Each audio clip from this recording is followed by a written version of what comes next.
आज मैं एक्सप्लेन करूंगा इस साल रिलीज हुई film we buried the dead. ये फिल्म ज़ॉम्बीज के बारे में नहीं है, ये कहानी है उन 5 लाख लोगों की जिन्हें एक ही धमाके ने राख बना दिया। आओ इस रूह कपा देने वाली कहानी को ब्रेक डाउन करते हैं। मूवी स्टार्ट होती है और हमें बताया जाता है कि ऑस्ट्रेलिया की आइलैंड स्टेट टेस्मेनिया के ईस्टर्न कोस्ट पर यूएस मिलिट्री का एक एक्सपेरिमेंटल वेपन गलती से डेटोनेट हो चुका है, जिसकी चपेट में आकर टेस्मेनिया की कैपिटल हॉबर्ट पूरी तरह तबाह हो चुकी। जो भी ब्लास्ट के रेडियस में आया वो जलकर राख हो गया, लेकिन ब्लास्ट ही सब कुछ नहीं था। असल मौत तो उसके बाद आई। ब्लास्ट के साथ निकली एक इलेक्ट्रोमैग्नेटिक पल्स और उस पल्स ने पूरे आइलैंड को कवर कर लिया। आइलैंड की जो भी लिविंग बीइंग अंदर थी वो वहीं ब्रेन डेड हो गई। एक ही झटके में, कोई चीख नहीं, कोई वार्निंग नहीं, बस साइलेंस। 5 लाख लोग एक साथ खत्म हो गए और सिर्फ इंसान ही नहीं, जानवर भी उनके साथ खत्म हो गए। यूएस की एक चोक लाखों जिंदगियां खा गई। अब ऑस्ट्रेलियन मिलिट्री लोगों से अपील कर रही है कि वॉलंटियर बनकर तास्मेनिया पहुंचो, क्योंकि 5 लाख लाशें ऐसे ही पड़ी नहीं रह सकती,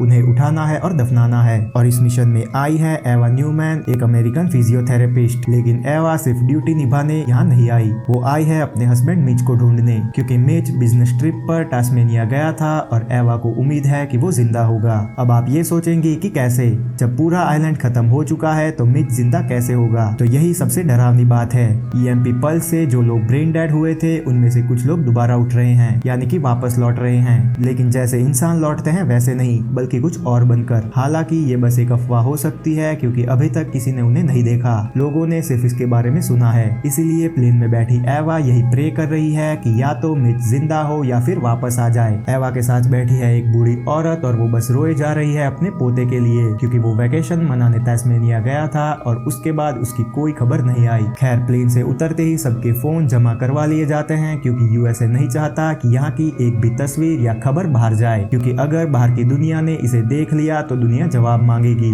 एवा रिक्वेस्ट करती है कि मुझे साउथ जाना है वुडब्रिज में, मेरा हस्बैंड वही है, लेकिन उसे मना कर दिया जाता है कि हॉबर्ट शहर पूरी तरह जल रहा है और जब तक आग बुझ नहीं जाती वहाँ कोई नहीं जा सकता। एवा कहती है कि मैं एक फिजियोथेरेपिस्ट हूँ, मैं तुम्हारे काम आ सकती हूँ। तो उसे बताया जाता है कि यहाँ सिर्फ एक ही काम है और वो है बॉडीज उठाना। या तो बॉडीज उठाकर दफनाओ या फिर अपने घर जाओ। यहाँ कोई इंजर्ड नहीं है, सब मर चुके हैं, इसीलिए फिजियोथेरेपिस्ट का कोई काम नहीं है। फिर सभी वॉलंटियर्स को एक साथ बिठाकर ये बताया जाता है कि जो रूमर्स तुमने सुने हैं वो सच है, मरे हुए लोग फिर से जिंदा हो रहे हैं। लेकिन डरने की बात नहीं है, वो स्लो हैं और एग्रेसिव तो बिल्कुल भी नहीं है। अगर तुम्हें कोई ऐसा दिखे तो फ्लेयर जलाओ, सोल्जर्स आएंगे और उन्हें मार देंगे। इसके बाद सभी वॉलंटियर्स को 2-2 के ग्रुप में बांट दिया जाता है। वॉलंटियर्स जैसे ही घरों में घुसते हैं उनका दिल दहल जाता है। हर घर के परिवार मरे पड़े हैं। कोई ब्रेकफास्ट कर रहा था, कोई पौधों को पानी दे रहा था, तो किसी के लिए अभी सुबह ही नहीं हुई थी, बेचारे नींद में ही चल बसे। एक नॉर्मल सुबह थी, सब खुश थे और अगले ही पल सब खत्म हो गया।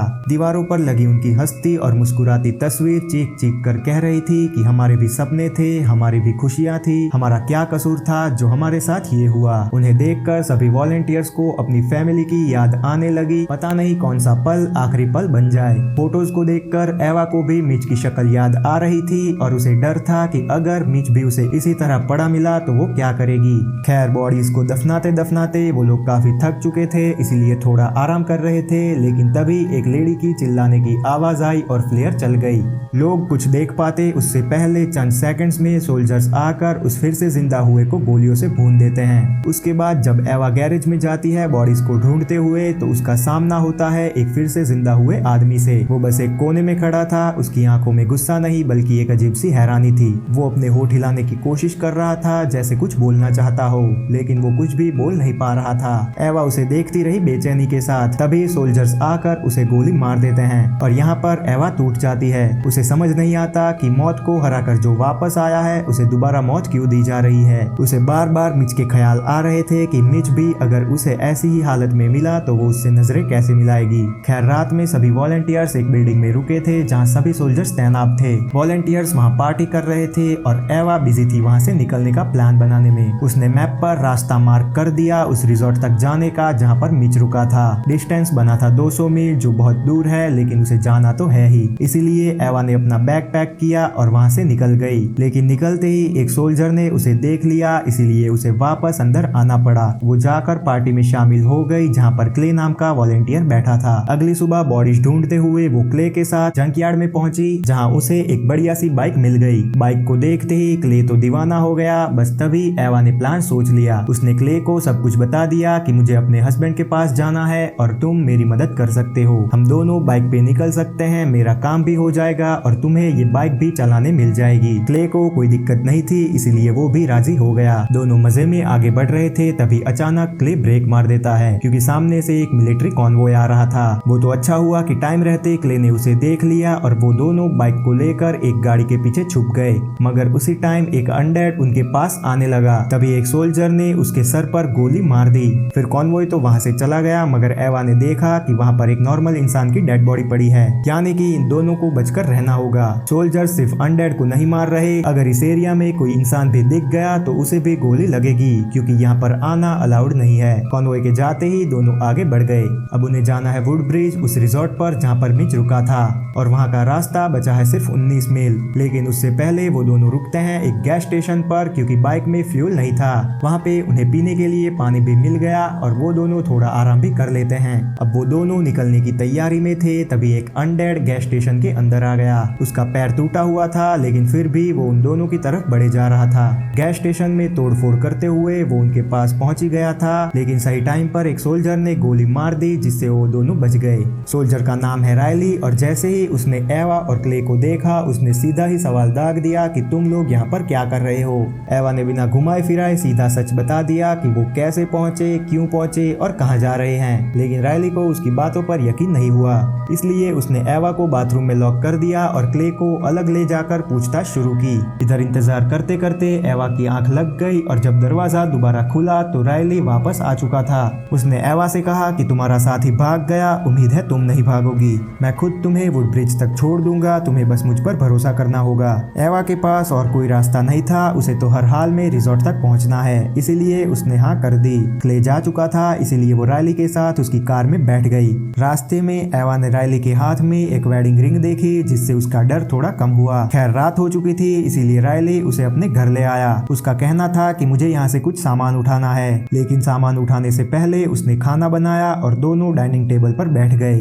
रायली बात किए जा रहा था, लेकिन एवा की नजर थी टेबल के पीछे पड़ी कार की चाबी पर। चाबी के पीछे ही रखी थी एक फोटो जिसमें रायली अपनी वाइफ केटी के साथ था। रायली को लगा कि वो फोटो को देख रही है, इसीलिए उसने सब कुछ बताना शुरू कर दिया। केटी प्रेग्नेंट थी और उसका पहला बच्चा आने वाला था। केटी अपने माँ बाप से मिलने इस आइलैंड पर आई थी, लेकिन एक ही झटके में सब कुछ खत्म हो गया। जैसे ही उसे पता चला वो भागते हुए आइलैंड पहुंचा और केटी के पेरेंट्स के घर आया, लेकिन यहाँ पर उसे मिली सिर्फ लाशें। उसने सबको बैकयार्ड में दफना दिया, लेकिन उसे एक ही बात का अफसोस था कि वो केटी को गुड बाय नहीं कह पाया। फिर उसने एवा की तरफ देखते हुए कहा कि तुम भी उस दर्द को झेलोगी जब तुम अपने हस्बैंड को देखोगी। ये सुनते ही एवा ने उससे सीधा पूछ लिया कि हम कब निकलेंगे। रायली बोला जल्दी ही, लेकिन उससे पहले उसकी एक रिक्वेस्ट थी। उसने एवा से कहा कि क्या तुम केटी के कपड़े पहनकर मेरे साथ एक बार डांस करोगी। इस तरह वो केटी को गुड बाय कहना चाहता था। एवा को तो बस यहाँ से निकलना था, इसीलिए वो भी हाँ कह देती है। उसने केटी के कपड़े पहने और लॉकेट पहना, लेकिन अपनी वेडिंग रिंग नहीं उतारी। सावधानी के लिए उसने तकिए के नीचे कैची भी छुपा दी, ताकि अगर रायली कुछ करे भी तो वो खुद को बचा पाए। रायली आया और उसने एवा को कैटी समझकर कसकर पकड़ लिया। फिर डांस शुरू हुआ और पहले तो एवा को अजीब लग रहा था, लेकिन जैसे जैसे रायली अपने दिल की बात कहता गया, एवा को भी उसमें अपना पति मिच नजर आने लगा। तभी रायली की नजर एवा के हाथ पर पड़ी तो उसने देखा कि हाथ में केटी की रिंग नहीं थी। उसने कहा फिर से शुरू करते हैं, तुम केटी की रिंग पहन लो। एवा ने साफ मना कर दिया कि मैं अपनी रिंग नहीं उतारूंगी। तब अचानक रायली का चेहरा बदल गया। उसने कहा या तो रिंग पहनो या डील खत्म। माहौल अचानक खराब हो गया। जैसे ही वो उसकी तरफ बढ़ा, एवा ने उसे धक्का मारा और सीधा सामने वाले कमरे में जाकर खुद को लॉक कर दिया। और वहाँ जो उसने देखा उससे सब साफ हो गया। मोमबत्तियों के बीच फूलों से घिरी बेड पर पड़ी थी केटी की लाश। रायली ने झूठ बोला था, उसने केटी को दफनाया नहीं, वो उसे अपने घर ले आया था, यानी कि उसका दिमागी संतुलन हिल चुका है। रायली का मानना था कि जो लोग वापस आते हैं उनका कोई काम अधूरा होता है। केटी का भी काम बाकी था, उसे अपने बच्चे को जन्म देना था। रायली को पूरा यकीन था कि उसके अंदर पल रहा बच्चा अभी भी जिंदा है, इसीलिए केटी भी लौटेगी। एवा समझ गई कि क्ले शायद भागा नहीं था, बल्कि रायली ने उसे मार दिया होगा और अब अगली बारी उसकी है। इसीलिए वो खिड़की से कूदकर एक शेड में जाकर छुप गई और वहाँ कई सारे अनडेड बंधे हुए थे। रायली उनके बिहेवियर को स्टडी कर रहा था ताकि केटी लौटे तो वो उसे संभाल सके।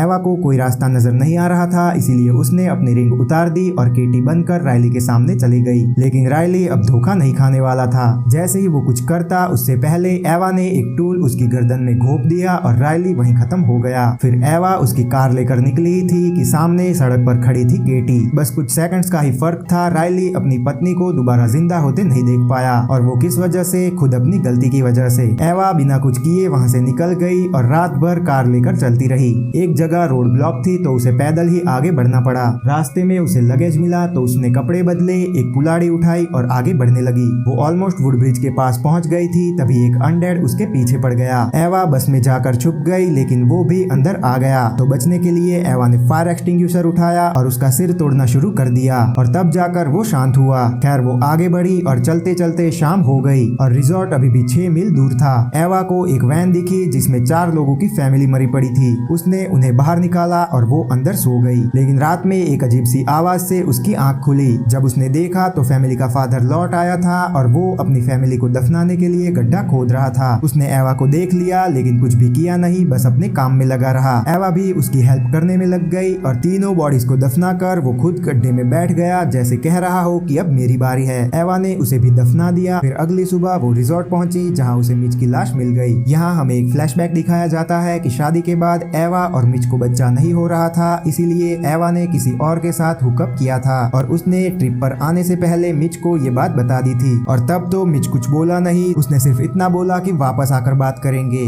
और फिर वो वहाँ से चला गया। एवा को उम्मीद थी कि मिच लौटेगा क्योंकि उसका भी काम अधूरा था, लेकिन वो नहीं लौटा। और तब जाकर एवा को सच दिखा। मिच ने मरने से पहले अपनी वेडिंग रिंग उतार दी थी और अपनी कोवर्कर के साथ सोया हुआ था। एवा को क्लोजर मिल गया और उसका सफर बेकार नहीं गया। तभी क्ले भी वहाँ पहुँच गया, मतलब सच में वो गैस स्टेशन से बच निकला था। उसने बताया कि उसकी वाइफ और बेटी उससे कोई रिश्ता नहीं रखना चाहती। वो यहाँ हीरो बनने आया था ताकि शायद ये देखकर उनका दिल पिघल जाए, लेकिन उन्हें कोई फर्क नहीं पड़ता। अब एवा और क्ले दोनों के पास ही कोई नहीं है। वो दोनों रिजॉर्ट में कुछ वक्त साथ बिताते हैं और फिर अगली सुबह मिच को बोट फ्यूनरल देते हैं, यानी उसकी बॉडी को आग लगाकर समंदर में छोड़ देते हैं। फिर वो दोनों बेस की तरफ लौटने लगे, लेकिन उनके सामने आ गई केटी। उसने बच्चे को जन्म दे दिया था। वो उन दोनों पर हमला नहीं करती और भारी सांस लेते हुए मुड़कर चली जाती है। एवा और क्ले कुछ समझते इससे पहले पास में बच्चे के रोने की आवाज आई। दोनों दौड़कर बच्चे के पास पहुंचे। बच्चा जिंदा था, पूरी तरह इंसानी। उसमें अनडेड का कोई लक्षण नहीं था। केटी शायद यही चाहती थी कि उसके बच्चे का ख्याल रखा जाए। अब एवा को बच्चा चाहिए था और क्ले को परिवार। शायद दोनों अब आगे नई जिंदगी शुरू करेंगे और इसी के साथ ये मूवी यहीं पर खत्म हो जाती है।